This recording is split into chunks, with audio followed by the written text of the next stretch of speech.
أشهد أن لا إله إلا الله وحده لا شريك له وأشهد أن محمدا عبده ورسوله يا أيها الذين آمنوا اتقوا الله حق تقاته ولا تموتن إلا وأنتم مسلمون يا أيها الناس اتقوا ربكم الذي خلقكم من نفس واحدة وخلق منها زوجها وبث منهما رجالا كثيرا ونساء واتقوا الله الذي تساءلون به والأرحام إن الله كان عليكم رقيبا يا أيها الذين آمنوا اتقوا الله وقولوا قولا سديدا يصلح لكم أعمالكم ويغفر لكم ذنوبكم ومن يطع الله ورسوله فقد فاز فوزا عظيما. أما بعد. Kaum muslimin, bapak-bapak, ibu-ibu, rahimakumullah wa a'azzakumullah. Kita kembali memuji Allah Subhanahu wa taala, syukur atas nikmat Allah berikan kepada kita. Nikmat sehat, nikmat kesempatan yang diberikan oleh Allah Subhanahu wa taala menyempurnakan nikmat-nikmat yang ada. Lebih dari itu Allah Subhanahu wa taala masih memberikan kepada kita nikmat taufik, ya, dorongan dalam hati kita untuk menunaikan ibadah kepadanya. Alhamdulillah. Salam dan salam untuk Nabi yang mulia, Nabi Muhammad SAW,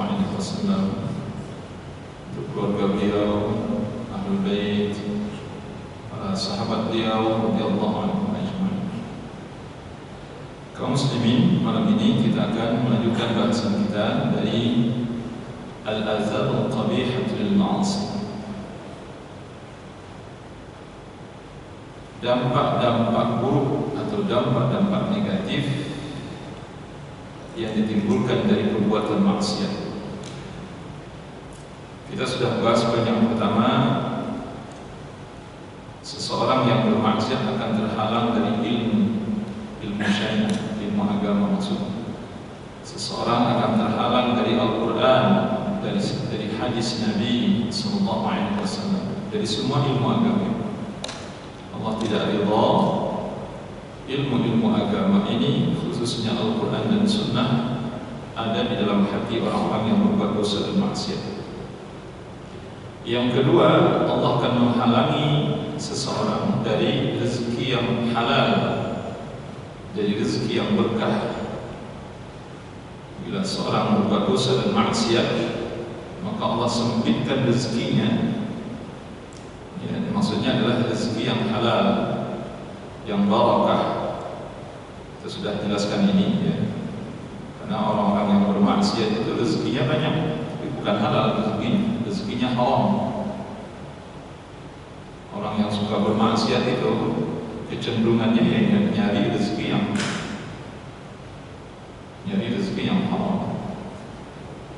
Orang yang gemar bermaksiat itu pikirannya itu bagaimana supaya dapat rezeki, dan dia tidak pernah terfikir apakah ini halal atau haram. Yang penting ada rezeki. Itu hukuman dari Allah Subhanahu wa taala. Nah, yang dimaksud di sini Allah menghalanginya dari rezeki yang diberkahi oleh Allah, rezeki yang halal dan thayyib. Orang-orang yang menjaga dirinya, orang-orang yang bertakwa, orang saleh itu, miskin itu tidak masalah bagi mereka, dan mereka tidak pernah mengeluh dengan kemiskinan. Orang-orang yang menjaga keimanannya, dia tidak pernah mengeluh dengan kemiskinan. Orang yang mengeluh itu orang-orang yang tidak bersyukur. Dikit-dikit mengeluh, orang tidak bersyukur. Dan mungkin selalu lalai beribadah kepada Allah, itu bentuk maksiat yang banyak terjadi di tengah-tengah kita. Ibadah kepada Allah bukan hanya sekedar lalai, mungkin enggak ibadah juga, gitu, seperti sholat ini. Banyaknya dari kita ini yang enggak sholat. Nah, biasanya orang-orang seperti ini kalau rezekinya disempitkan itu pekerjaannya mengeluh, bawaannya mengeluh terus. Ketemu orang cerita nanti kesusahan dirinya, kesusahan keluarganya, susah ini, susah ini, enggak berhenti ngeluh. Ini berbeda dengan orang-orang yang bertakwa, orang-orang yang menjaga dirinya dari dosa dan maksiat. Walaupun dia susah, dia tidak pernah mengeluh. Dia selalu mengadu kepada Allah Subhanahu wa Ta'ala. Apalagi mereka dibekali oleh Allah dengan sifat qanaah, sehingga kurang sekalipun tidak ada masalah bagi mereka. Dan saya sudah sampaikan sebelumnya, kebanyakan dari orang-orang saleh terdahulu itu hidup mereka miskin, fakir. Mereka tidak pernah mengeluh. Orang-orang terdahulu, itu hidup mereka itu susah, tapi mereka tidak pernah mengeluh dengan kemiskinan. Nggak kayak kita sekarang, susah dikit mengeluh. Itu akibat dosa sebenarnya. Orang yang banyak mengeluh itu akibat dosa. Innal insana khuliqa halu'a idza massahu asy-syarru jazu'a wa idza massahu al-khairu manu'a illa al-musallin. Atau sesungguhnya manusia itu diciptakan dengan sifat keluh kesah, suka mengeluh. Jadi salah satu sifat bawaan manusia ini Allah sebutkan apa? Suka mengeluh, keluh kesah. Apabila mereka mendapatkan kesusahan, mereka mengeluh. Nanti giliran dapat nikmat, mereka bakhil, tidak mau berbagi. Itu sifat bawaan manusia itu. Dan ini muncul ketika seseorang lalai dari pengingat Allah. Ketika mereka lebih akrab dengan dosa dan maksiat dibandingkan dengan ketaatan kepada Allah Subhanahu wa Ta'ala. Bapak Ibu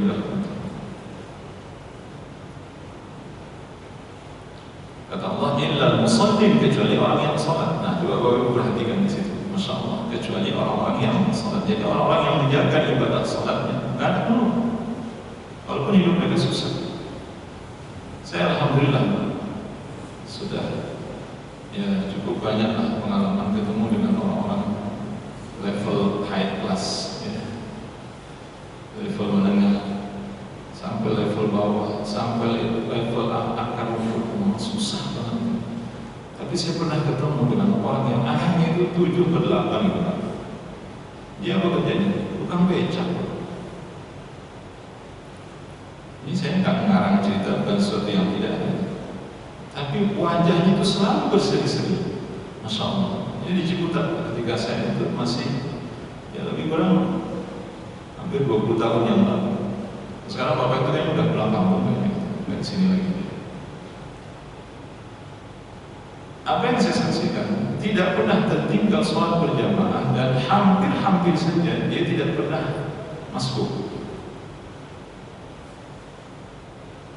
Pokoknya kalau ketemu tuh wajahnya jelas, ceria, senyum. Tukang becak loh Pak. Ini anaknya 7, dan dia kontrak itu di Ciputat. Allahu Akbar. Jadi ada buktinya.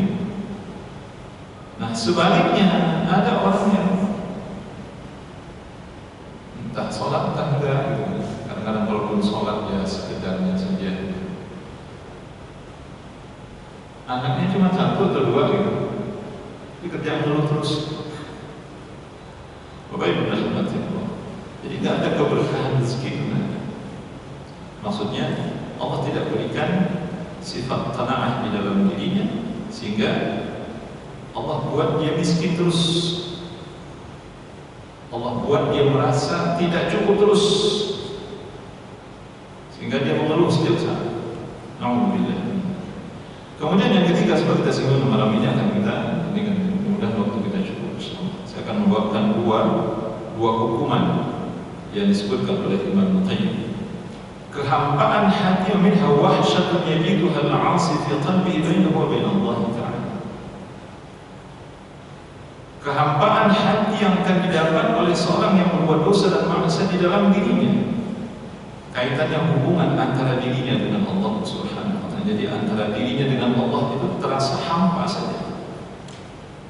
Hampa gitu. Pokoknya setiap kali dia ingin berhubungan dengan Allah, setiap kali dia ingin bermuamalah dengan Allah, setiap kali dia ingin dekat dengan Allah, setiap kali dia ingin taat, setiap kali itu pula dia merasakan tidak ada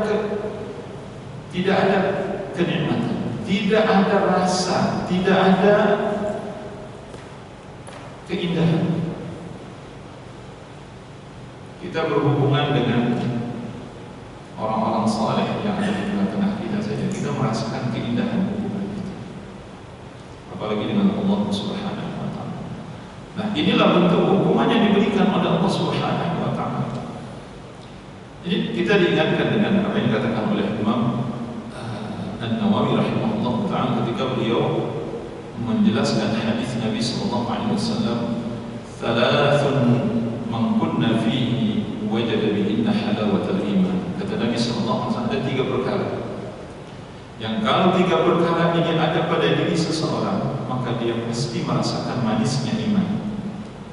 Dia akan merasakan manisnya iman. Yang pertama, Nabi katakan, "Man kana Allah wa rasuluhu, man kana Allah wa rasuluhu ahabba ilaihi mimma siwahuma." Bahwa seseorang menjadikan Allah Subhanahu wa Ta'ala dan Rasulnya sallallahu alaihi wasallam lebih dia cintai melebihi dari segala-galanya. Kalau ini ada pada diri seseorang, dipastikan oleh Nabi dia akan merasakan manisnya iman. Jangan sampai kecintaan kita kepada selain Allah dan Rasul itu lebih. Cinta kepada Allah dan Nabi sallallahu alaihi wasallam ini harus lebih dibandingkan dengan yang lainnya, termasuk kedua orang tua kita, istri kita, anak-anak kita. Ini harus di belakang. Jangan mereka yang di depan. Yang kedua, wa an yuhibbal mar'a la yuhibbuhu illa lillah. Kata Nabi bahwa seseorang mencintai, tidaklah dia mencintai seseorang melainkan karena Allah. Ya. Wa an yuhibbal mar'a la yuhibbuhu illa lillah. Bahwa dia mencintai seseorang, tidaklah dia mencintai kecuali karena Allah Subhanahu wa Ta'ala. Jadi selain kepada Allah, Nabi katakan kalau kita ingin mencintai juga, mencintai kedua orang tua kita, mencintai istri kita, mencintai anak-anak kita, mencintai harta benda kita, itu wajib dilandasi karena cinta kepada Allah. Itu maksudnya. Kalau cinta ini yang kita terapkan, maka kita akan merasakan manisnya iman. Yang ketiga, wa ayya'udal wa ayyatraha ayya'uda ila kufr. Dia tidak suka kembali, dia benci untuk kembali kepada kekufuran dan kemaksiatan setelah dia bertobat darinya, sebagaimana dia benci dan tidak suka kalau dia dilempar ke dalam neraka, sebagaimana dia tidak suka kalau dilempar ke dalam api, kata Nabi sallallahu alaihi wasallam. Artinya ini orang taubatan nasuha. Jadi yang terakhir ini maksudnya taubatan nasuha, ketika dia sudah menyesali satu perbuatan dosa, kemudian dia bersumpah berjanji itu tidak kembali kepada perbuatan dosa itu, sehingga dia jijik dengan perbuatan dosa ini. Kebenciannya terhadap dosa itu seperti dia benci kalau dia dilempar ke dalam api, itu maksudnya. Kalau 3 perkara ini ada dalam diri seseorang, kata Nabi, maka dia pasti merasakan lezat manisnya iman. Nah, sekarang pertanyaannya, apa wujud nyata manis iman dalam diri seseorang? Makanya kalau kita baca hadis itu, kalau kita tidak membaca keterangan para ulama, sedang baca terjemahan saja gitu, itu kadang-kadang masih mungkin baru setengahnya kita paham, mungkin baru sepertiganya paham, mungkin seperempatnya paham. Kita udah tahu itu artinya, cuman nggak tahu sampai makna sesungguhnya apa itu maksudnya. Apa yang dimaksud manisnya iman? Apa yang dimaksud dengan lezatnya iman? Apa maksudnya? Saya mau tanya, Bapak Ibu bisa nggak menjelaskan? Bisa nggak mengutarakan? Apa Bapak Ibu pernah merasakan lezatnya iman, manis iman? Nah, mungkin sudah. Coba jelaskan. Apa wujudnya? Ya. Kenikmatan dalam beribadah, sholat, puasa, dan lain-lain. Iya. Nah itu yang dijelaskan oleh para imam. Jadi itu wujudnya, wujud dari manisnya iman itu Saat apa? Saat dia sedang berhubungan dengan Allah. Ini kan kita katakan.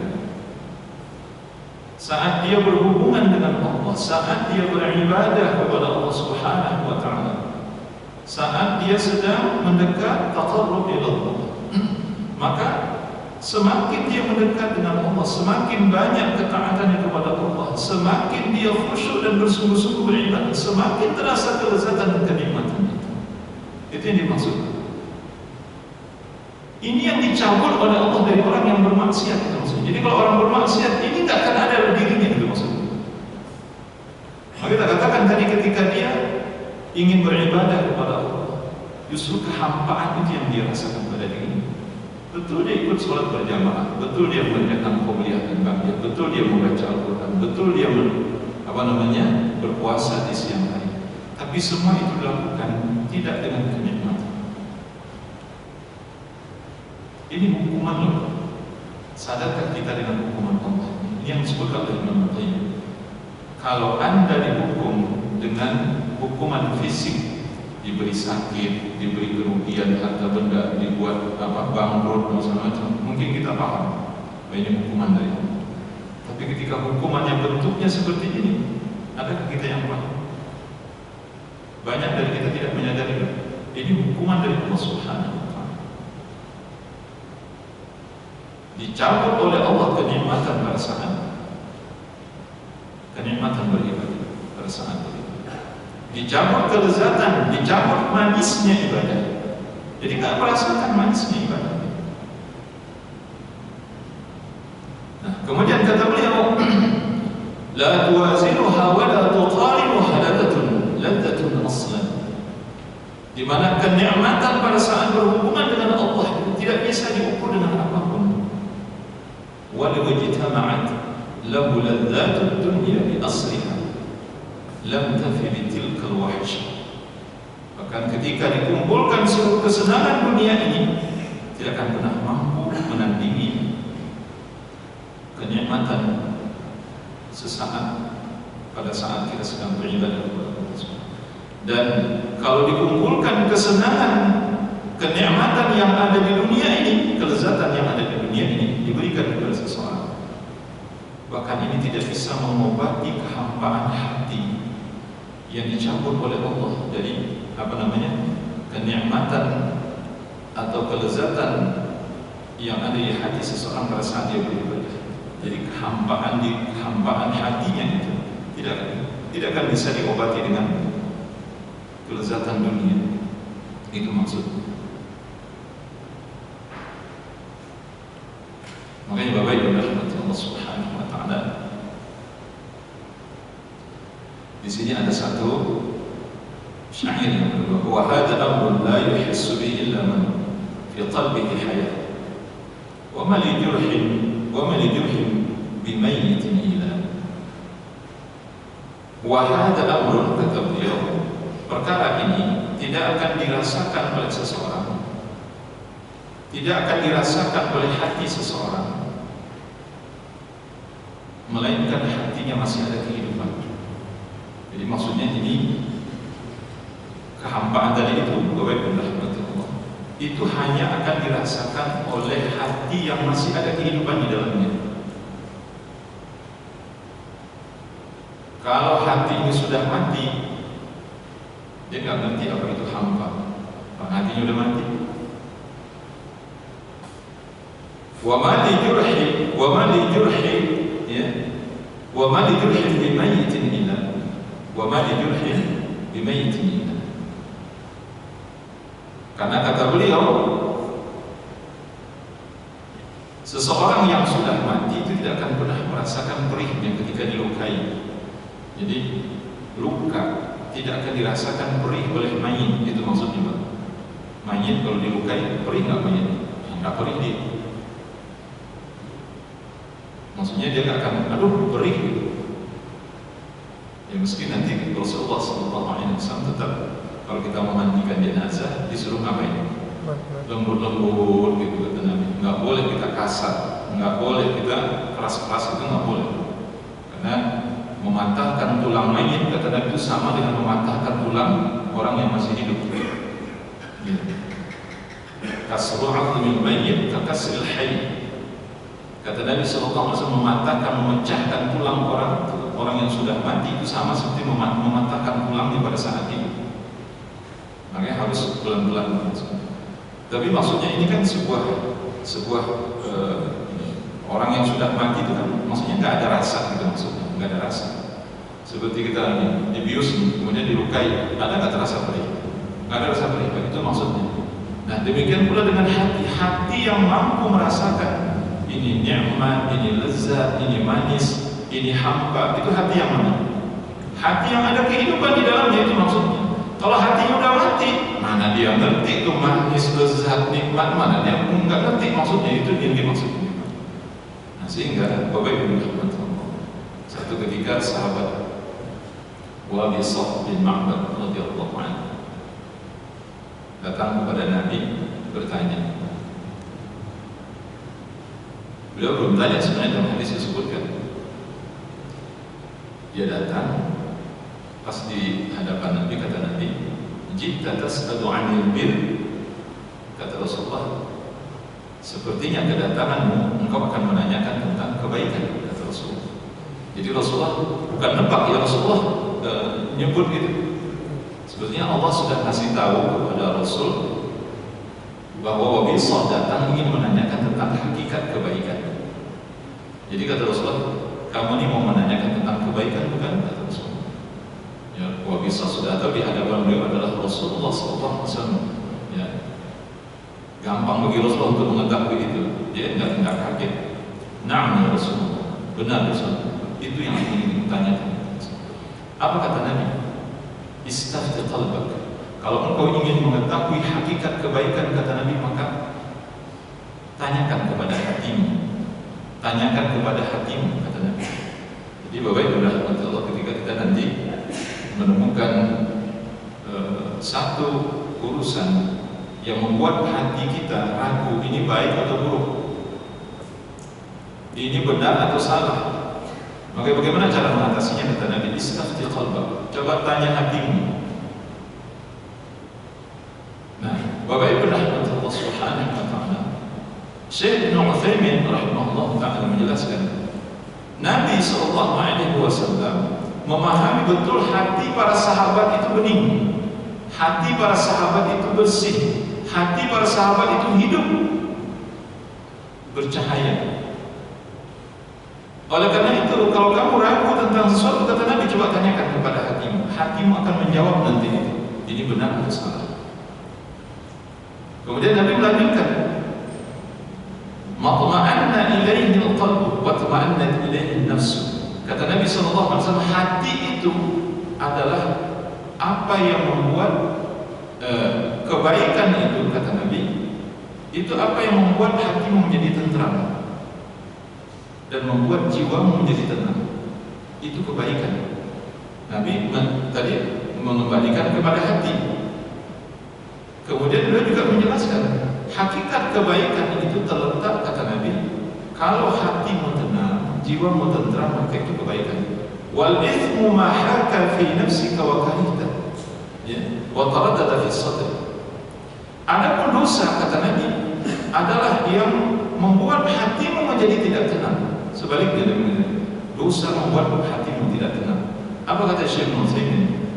Nah, ini hati yang bisa ditanya, kata beliau, ini hati yang hidup, hati yang punya rasa. Kalau hatinya sudah mati, nggak ada rasa, nggak bisa ditanya. Makanya hati orang-orang yang suka berbuat dosa dan maksiat dan mereka tidak bertobat kepada Allah, terus berbuat dosa, ini hati bisa tidak ada kehidupan di sana. Dia mau ditanya apa begitu? Orang dia nggak pernah merasakan ini gesah atau enggak, ini manis atau pahit, ini lezat atau tidak lezat, nikmat atau tidak, enggak bisa, karena dia nggak bisa membedakan itu, karena hatinya itu kotor, tertutupi oleh dosa dan maksiat, sehingga fungsi hati itu sudah tidak ada lagi, gitu maksudnya. Ya, sebanyak apapun dosa maksiat yang mereka lakukan itu, ya itu sudah ini aja, apa namanya, sama gitu. Jadi antara kenikmatan dengan apa lawan dari ini, antara lezat dengan tidak lezat, antara nikmat dengan tidak nikmat, itu sudah sama aja hatinya. Nah, hati seperti ini, kata beliau, ini nggak bisa ditanya, katanya. Ini nggak bisa ditanya. Sama seperti hati tadi kan. Kalau hatinya sudah mati, kata beliau, maka tidak bisa merasakan kehampaan itu.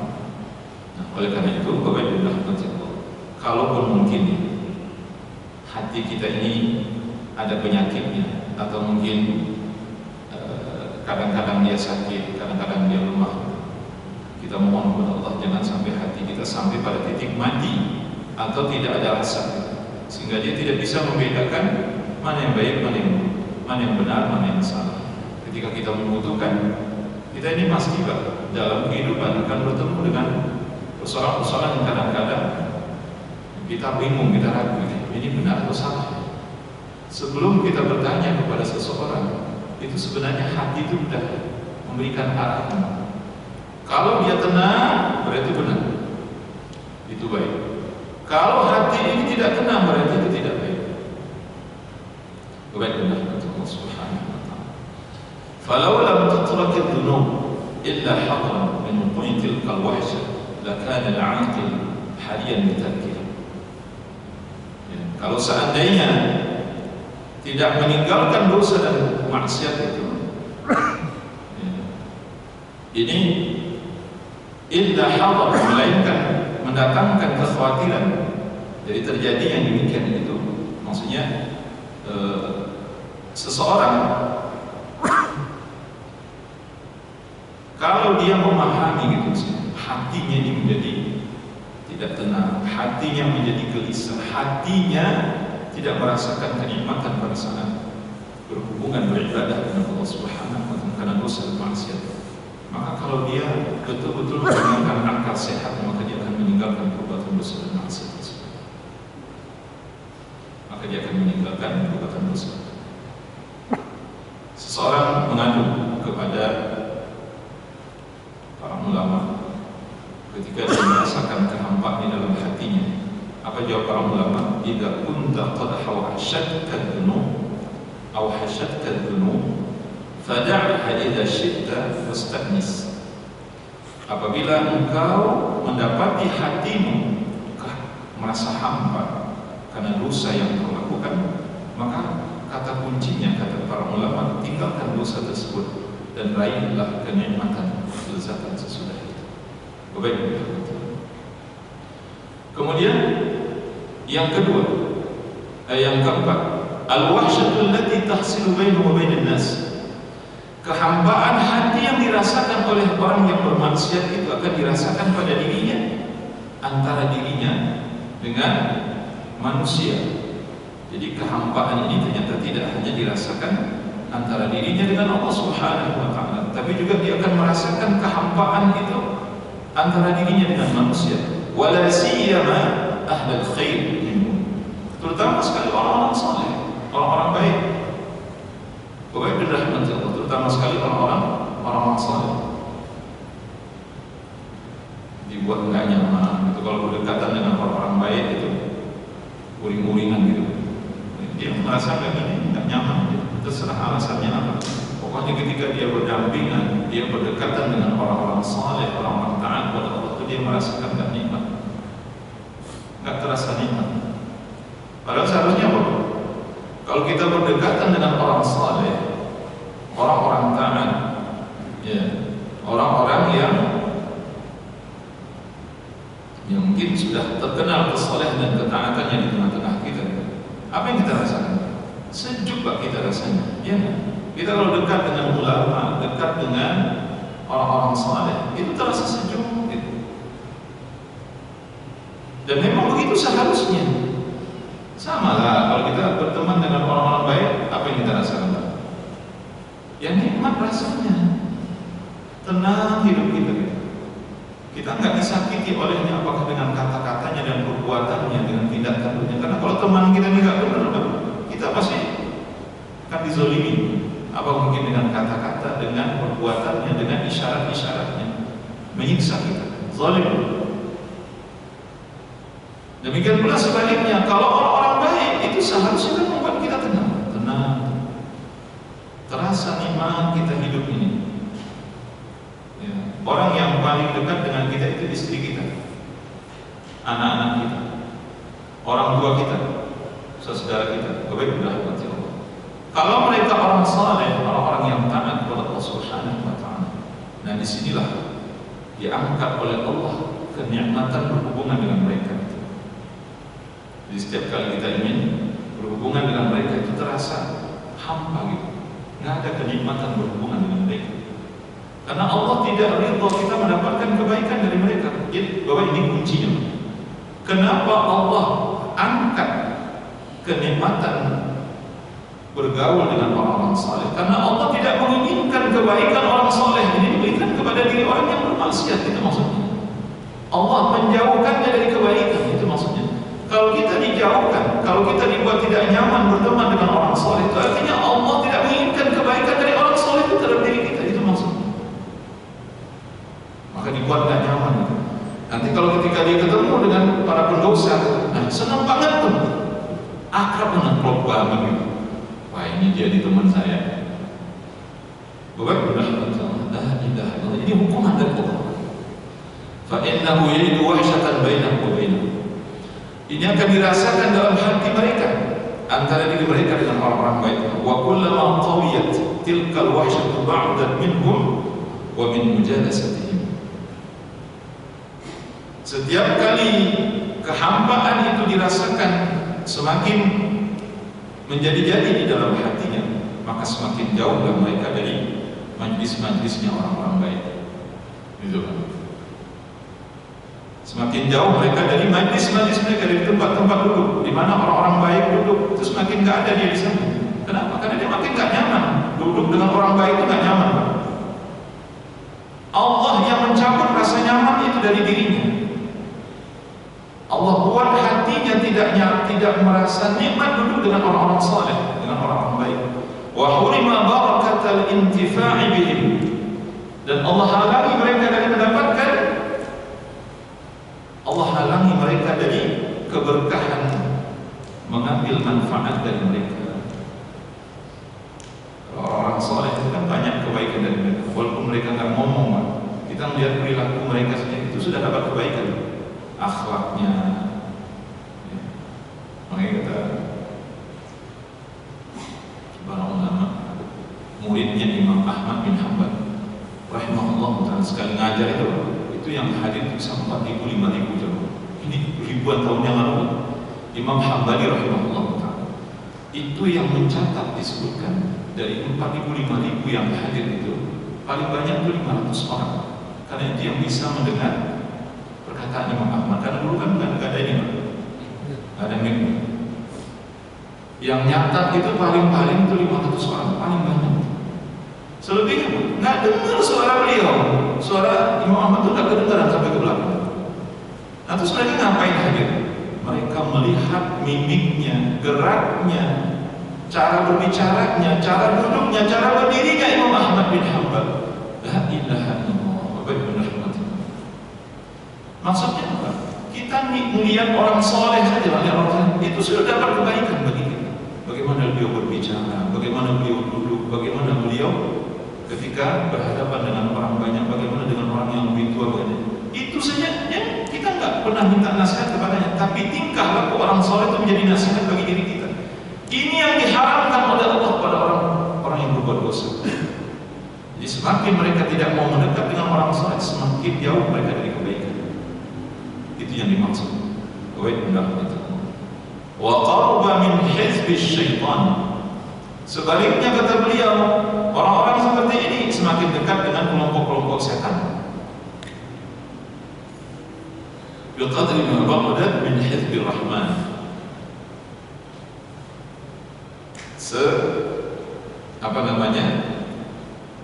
Berbanding lurus dengan jauhnya mereka dari Hizbur Rahman. Hizbur Rahman itu maksudnya kelompok Allah, orang-orang yang saleh, yang taat kepada Allah. Jadi ini kelompok orang saleh, ini kelompok Hizbur Rahman, ini Hizbur Syaitan. Nah, seberapa jauh, seberapa dia menjauh di sini, maka semakin dekat ini. Jadi Jadi kalau jaraknya seperti ini, di tempat posisinya di sini. Kalau dia semakin mendekat ke orang saleh, berarti kan jarak dari setan kan makin jauh. Tapi kalau dia mendekat ke setan, maka jarak sini makin jauh. Itu yang dimaksud. Semakin dia semakin kuat rasa hampa itu, maka semakin menjauh dia dari orang saleh itu.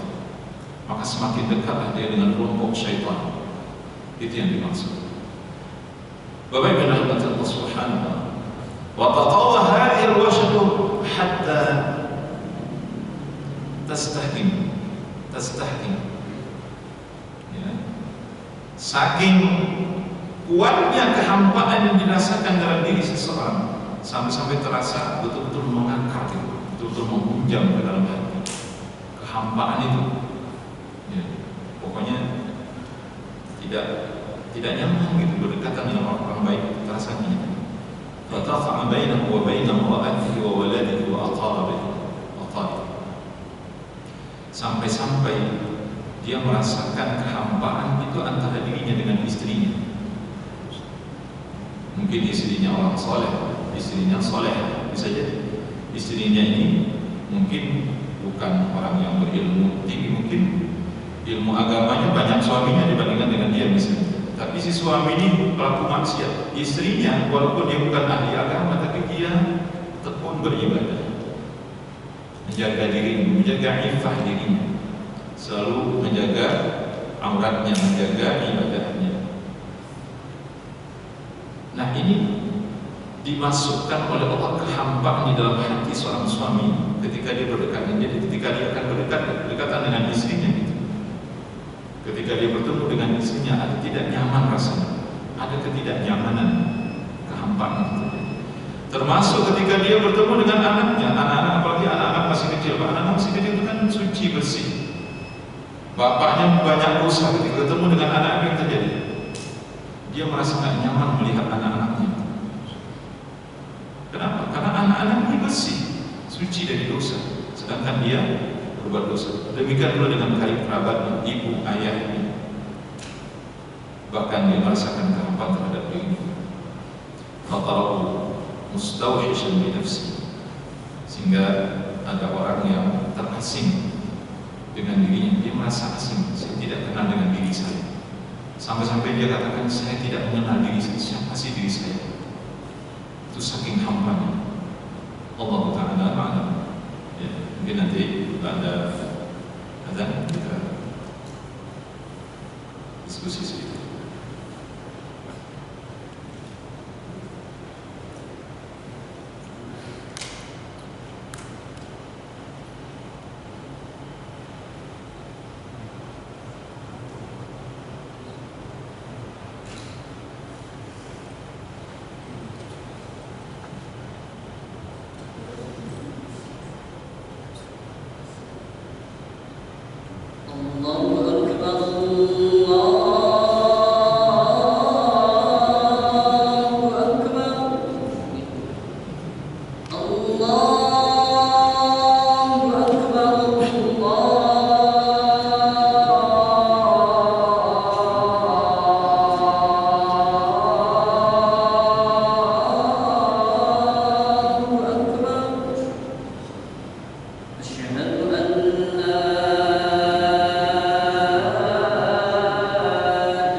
Bismillahirrahmanirrahim.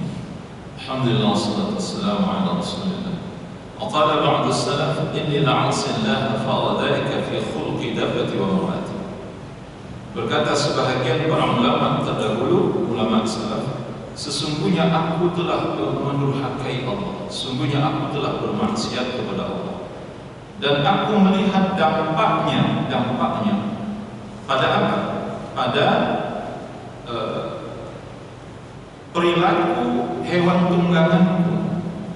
Aku melihat dampaknya aku melihat dampak buruknya itu pada perilaku hewan tungganganku. Kalau dulu mungkin kuda, onta, atau keledai. Pokoknya nggak nurut aja gitu misalnya. Dia nggak nurut. Keledai yang biasanya patuh nggak patuh gitu. Jadi kalau orang bermaksiat itu nanti lihat di situ. Biasanya dia mau jalan, sekarang nggak mau jalan, dia malas aja dia. Gitu. Padahal dia sehat, dia kenyang, tapi dia nggak mau jalan. Gitu Pak.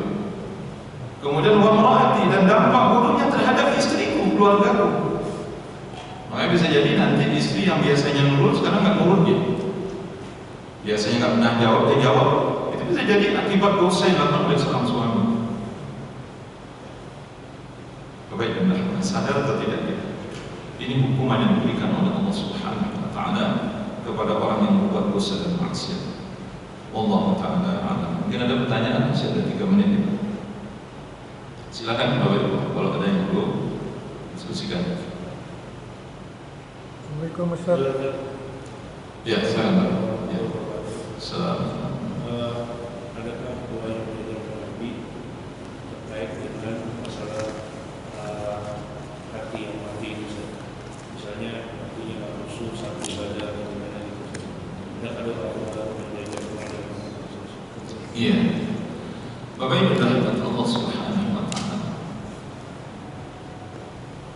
Di antara doa Nabi agar hati kita ini khusyuk, menikmati ibadah, agar hati kita ini bisa konsentrasi, agar hati kita ini bisa mendapatkan kenikmatan. Salah satu di antaranya, meski nanti ada doa-doa lain, saya tidak terlalu menghafal, tapi di antara doanya Allahumma inni a'udzubika min 'ilmin la yanfa', min qalbin la yakhsha', wa min nafsin la tashba', wa min da'watin la yustajabu lahu. Mungkin Bapak Ibu pernah hafal doa ini, ya Allah sungguhnya aku berlindung padamu dari ilmu yang tidak bermanfaat, dari hati yang tidak khusyuk, dari jiwa yang tidak pernah kenyang, dari jiwa yang tidak pernah puas, dan dari amalan yang tidak diterima. Ya. Sebenarnya kalau ngomongin hati, Pak, permohonan kita kepada Allah untuk hati itu berawal dari doa apa? Ya muqallibal qulub, tsabbit qalbi 'ala dinik. Itu awal, ini kunci dari ketenangan hati. Karena ketenangan hati, kenikmatan hati pada saat beribadah itu terletak pada keistiqomahan hati yang kita minta. Tsabbit qalbi 'ala dinik, ya Allah tetapkan hatiku, istiqamahkan hatiku untuk selalu berada di atas kebaikan, berada di atas ketaatan, berada di atas agama, di atas tauhid, di atas ibadah. Ya. Itu yang dimaksud di situ. Sehingga Nabi kita Muhammad SAW sering membaca doa ini. Tapi selalu di antara sebagian yang sampaikan tadi, itu doa hampir tidak pernah ditinggalkan oleh Nabi. Allahumma inni a'udzubika min 'ilmin la yanfa', min qalbin la yakhsha, wa min nafsin la tashba', wa min da'watin la yustajabu lahu. Termasuk salah satu di antara wujud nyata ketidaktenangan itu, enggak pernah khusyuk. Setiap kali ibadah enggak pernah khusyuk. Setiap kali beribadah mulutnya qomat kamin, tetapi hatinya enggak pernah mengikuti. Itu hukuman dari Allah Subhanahu wa taala. Walaupun mungkin dia sudah tahu apa yang dia baca. Kan banyak dari kita yang sudah mengetahui mulai dari takbiratul ihram sampai salam, itu sudah paham apa yang dibaca sebenarnya. Tapi hati kita pada saat kita sholat tidak pernah khusyuk, hati tidak pernah khusyuk. Ini satu bentuk hukuman dari Allah Subhanahu wa taala, tidak pernah khusyuk. Nah itu juga yang membuat kita ini tidak merasa nikmat beribadah, ya kan? Orang kalau nggak khusyuk, nggak ada kenikmatan beribadah. Bapak Ibu zikir dia sebanyak apa juga kalau Bapak hati nggak khusyuk, Bapak Ibu nggak akan merasakan kelezatan, nggak merasakan manisnya, tidak akan merasakan kenikmatan zikir. Padahal tidak ada yang bisa menandingi kenikmatan ibadah, tidak ada yang bisa menandingi kelezatan manisnya ibadah saat kita beribadah kepada Allah Subhanahu wa taala. Nggak ada. Bapak Ibu mau ngomong makanan enak apa, pakaian indah seperti apa, kendaraan nikmatnya seperti apa, itu nggak bisa dibandingkan pada saat kita sedang bermuamalah, bertaqarrub, berhubungan dengan Allah Subhanahu wa taala. Ini yang diungkap oleh orang. Oleh karena itu mereka kalau beribadah itu nggak ada yang mau sebentar. Para ulama kalau beribadah itu pengen lama gitu.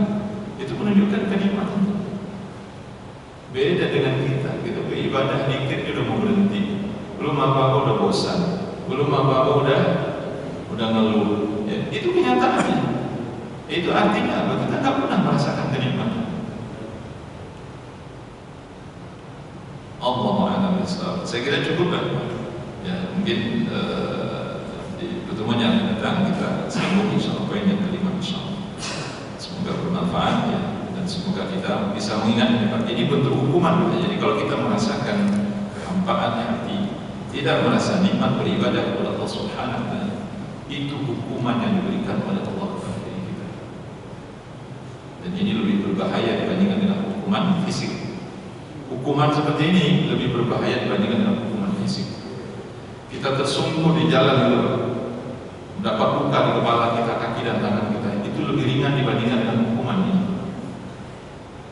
Tapi kita tidak menyadari. Allahul musta'an. Sallallahu alaihi wasallam wa baraka ala nabiyyina Muhammad wa ala alihi wa sahbihi wa sallam tasliman katsiran. Subhanakallahumma wa bihamdika asyhadu an la ilaha illa anta astaghfiruka wa atubu ilaik. Assalamualaikum warahmatullahi wabarakatuh.